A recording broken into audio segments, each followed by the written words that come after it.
the news tonight, Nigerians join the rest of the world to mark World Humanitarian Day. Ogun State Governor Nta Ijebu Ode appreciates a carried bill of Remo land for the peaceful conduct of last Saturday by-elections in Remo Federal Constituency.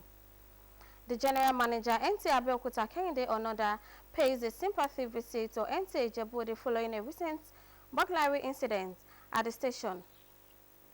Good evening and welcome to our 7 p.m. news. I am Fatima Hassan and here are the news in details. It's 19th August and the world today marks Humanitarian Day, a time to honor those who help others and to stand with the millions of people whose lives hang in the balance. In this report, Ruth Aguale takes a look at the government interventions in bridging gaps from humanitarian crisis. A report. They are called to serve, service for humanity, providing succor to vulnerable groups in war-torn regions or disaster-torn communities. Today, the world celebrates their doggedness, resilience in the face of adversity, as they continue to strive for a better society. It is the World Humanitarian Day, a day to recognize and honor humanitarian workers while promoting advocacy to meet humanitarian needs globally.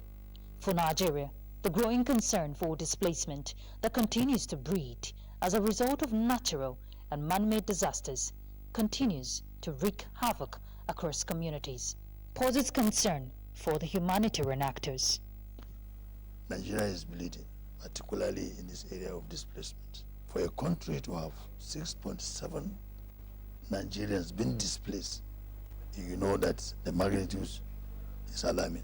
We have developed and redirect the focus of the ministry towards providing durable solution. The National Social Registrar should not be a permanent destination.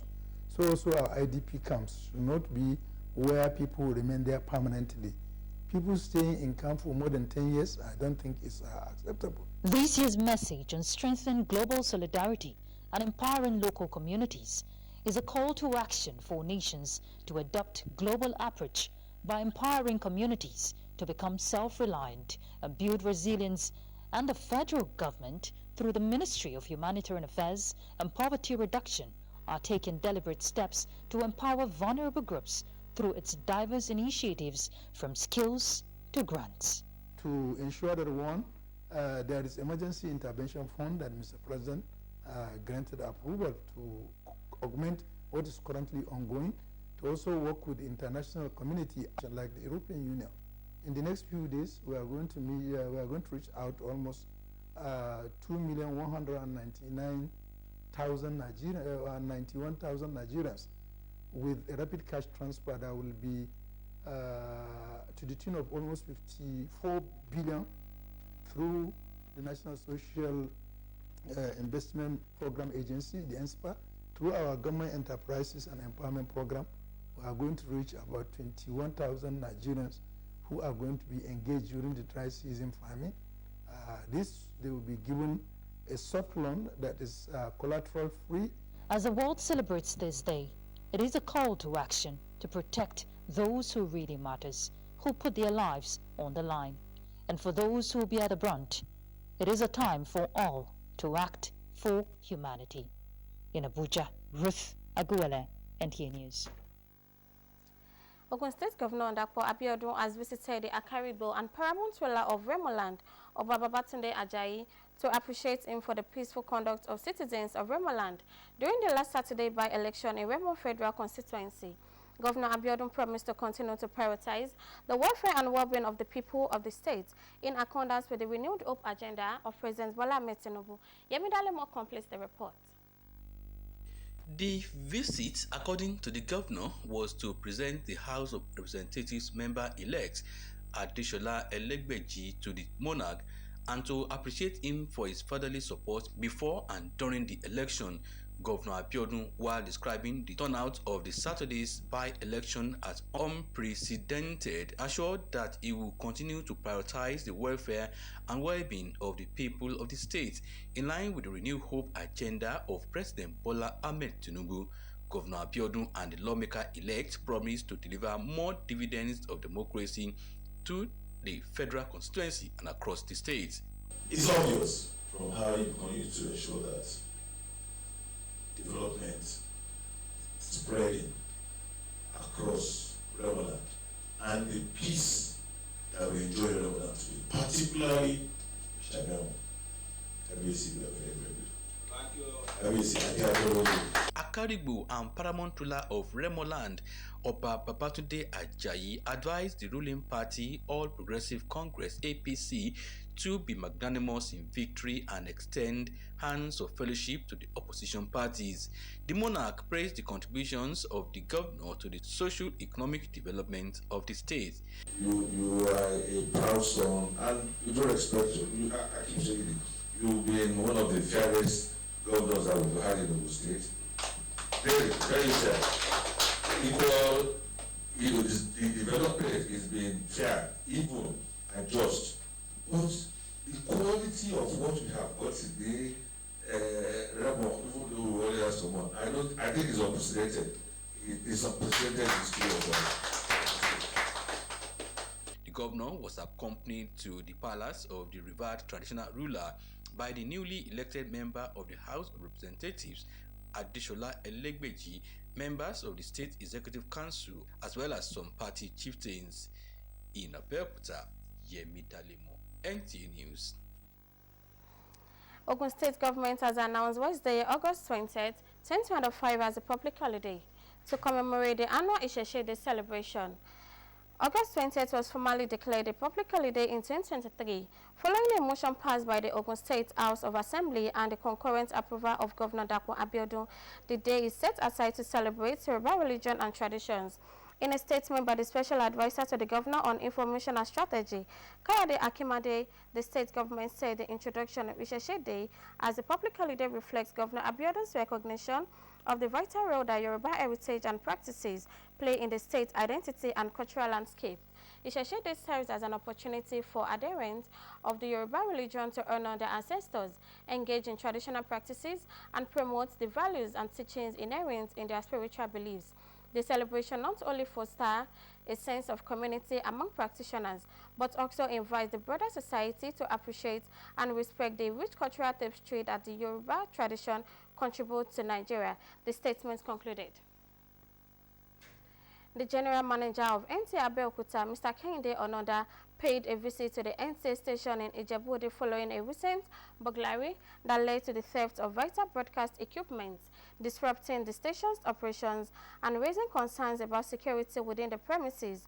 Sumisala Adenoga witnessed the visitation. Details will come your way in our subsequent bulletin. We'll be going on a short break. Please stay tuned.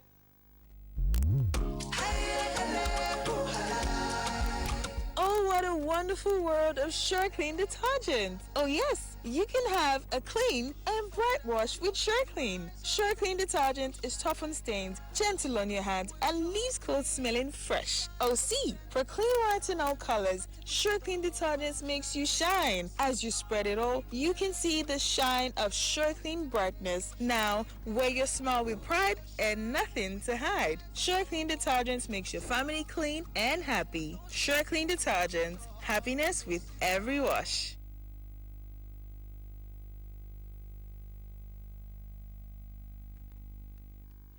Welcome back from the break and thanks for rejoining us.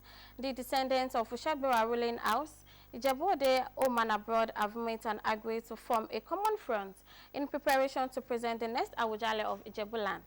Anthony Gardino, who witnessed the meeting held at the family's Ulenla Agunshebi of Ushabiwa, Ijebu Ode, reports that the representatives of other ruling houses in Ijebu Ode were also present. Details will come your way in our subsequent bulletin. The 2025 National Summit, organized by the Integrity Group of Nigeria, has ended in Abuja with a call on Nigerians to continue supporting the renewed hope agenda of President Bola Ahmed Tinubu as a means of deepening reforms and consolidating on the current administration's achievements. Dennis Temple reported that the Integrity Group is one of the support groups of All Progressive Congress. The report. Fact, renewed hope for continuity. The high-level summit convened in Abuja brought together stakeholders from across Nigeria's political and development landscape, from all 36 states and the FCT, of All Progressive Congress, and private sector came to reflect, to strategize, and to engage. The agenda is very simple. national development priorities, economic reform strategies, and strengthening structures of good governance. We stand as a group on integrity. I crave your indulgence, whether you are a Christian or a Muslim, to take a minute or two to pray for our country, to pray for our president, to ask for those that are in authority, because that's what the Bible says. The country economy has been stabilized. What we are now looking at is the next stage. How do we now bring the dividends of the stability of the economy to ameliorate the sufferings of the people? The market has stabilized. Food commodities and prices have coming down. I'm not saying that are still where they are supposed to be, but the CNG buses and the taxis and the keke napep are there.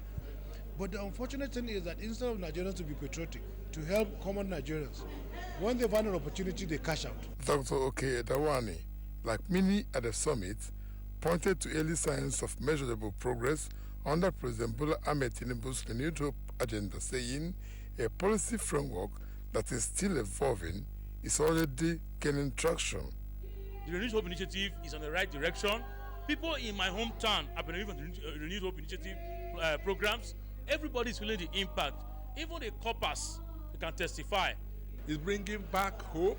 He's taking the bull by the horn. He's not referring to issues in the past or how the past was governed. He promised Nigerians that he will come to the saddle and take responsibility. That he has done. The summit acknowledged efforts by the administration in tackling persistent challenges, particularly in economic recovery.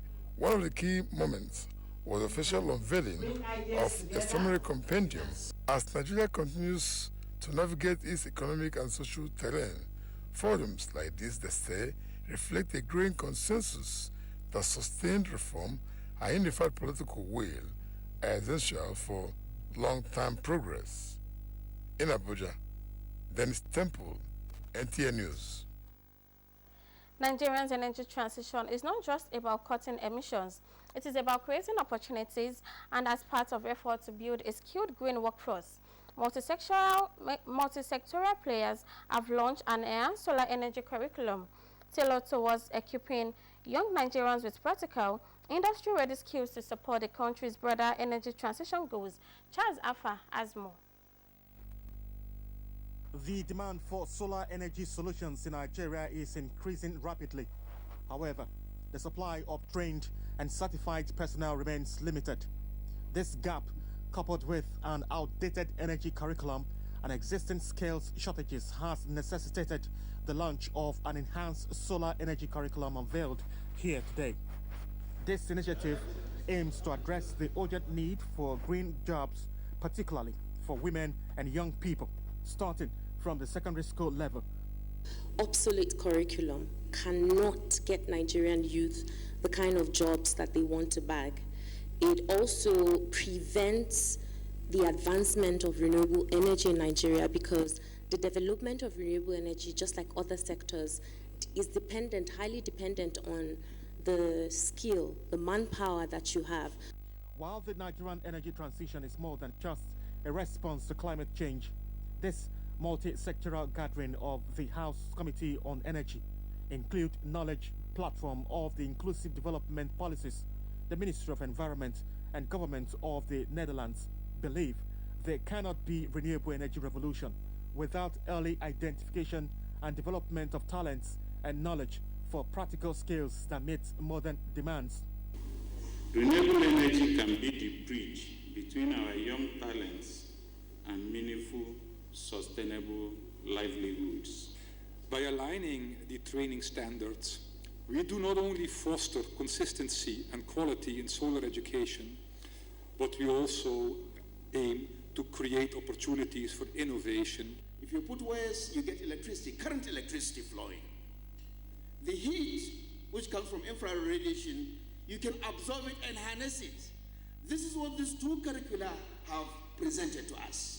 For us to be the renewable hub, we need to have a talent, skills, and development that is structured, that is sustainable across the ecosystem. Charles Alpha, NTA News.